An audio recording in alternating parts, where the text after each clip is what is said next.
Hi everyone. We've got a new moon in Aries on April 15th at 26 degrees and 2 minutes.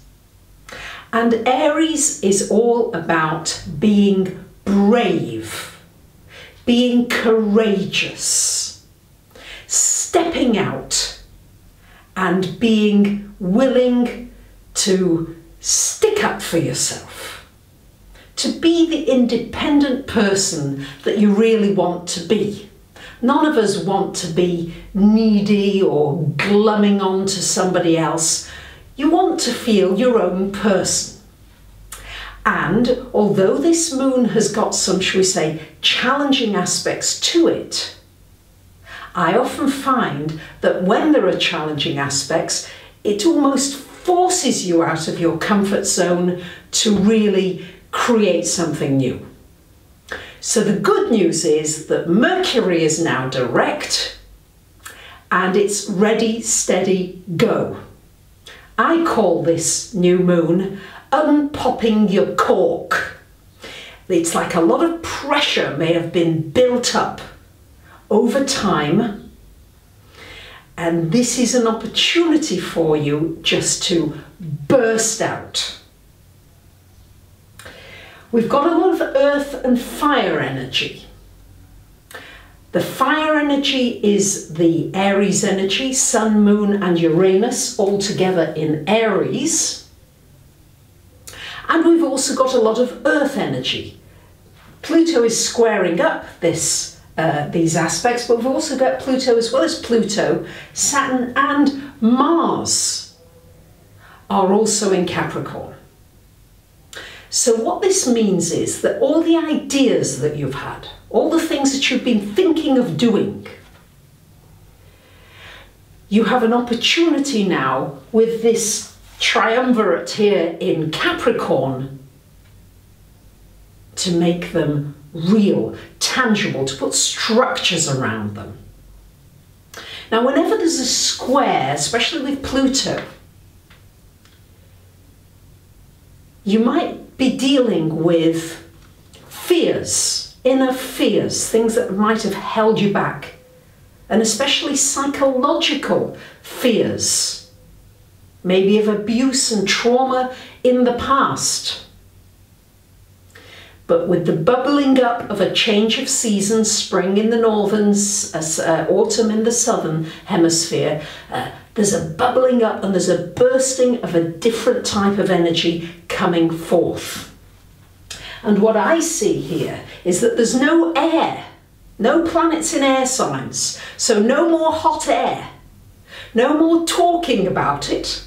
It's time for action, even if it feels like you're giving birth, labour pains, to give birth to that miracle of a baby or a creative project or a business or a play or a painting or a musical enterprise or anything that you've been really striving for that might have been difficult. Yes, sometimes there is a difficulty to get it out, and this is really about getting it out. I'm reminded of Roger Bannister, who was the first man to recorded to run the 4-minute mile.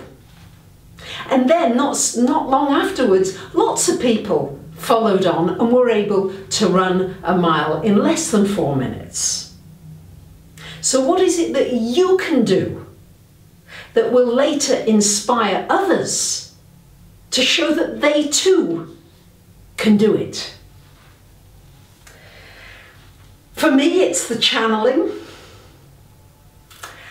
and sharing that, sharing the labour pains of it, because let me tell you, it's not always easy.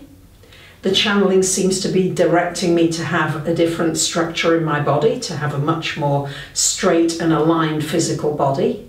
But when you've had a very unaligned body that's had scoliosis and bad knee and hip and all sorts of things going on, that takes a lot of energy to be able to change that. And that's my labour pains that I'm going through, and I think that you can see that something's happening, and I'm hoping that that too inspires you to go through whatever labour pains you go through, to give birth to something that is able to inspire others, to show them that they too can do something that they truly want to do. You might also be challenged with things that are still difficult to do. I can give you another personal example here. People often write to me and say they'd like a reading and they want to arrange a time and a date. And in my true Libra fashion, I used to give out times and dates, and people would never make the payment, and I had all these appointments hanging out. And it cost me a lot of time and money in just wasted time. So now, as hard as it is, I say to somebody, look, I'd love to give you an appointment, but please make the payment first, and then we'll set an appointment time and date. And if we can't find a mutually convenient time, then of course I'll refund your money. And so that is still difficult to do, still. For me, it's a stretch. It's that Pluto square to the Aries energy. But I know if I go back on it, I'm going to get into trouble again. And I'll have a slot that I'm keeping for somebody who then may not pay for it. So where do you need to take control? Where is there a place that might feel uncomfortable? But where is it important for you to continue to keep a certain boundary in place because it works for you? And if you do that, you'll find it works for everybody else around you. Mars, Aries ruler, is trine to Venus. So this is a very positive energy for taking action and making things practical. So there you have it. I'm changing, doing new things, wearing something new. I've never worn anything like this before, but it's an Aries moment. I'm taking a risk and I'm being brave. So be brave, unpop your cork and go for it. Thank you very much for listening. Have a wonderful new moon in Aries. Bye for now.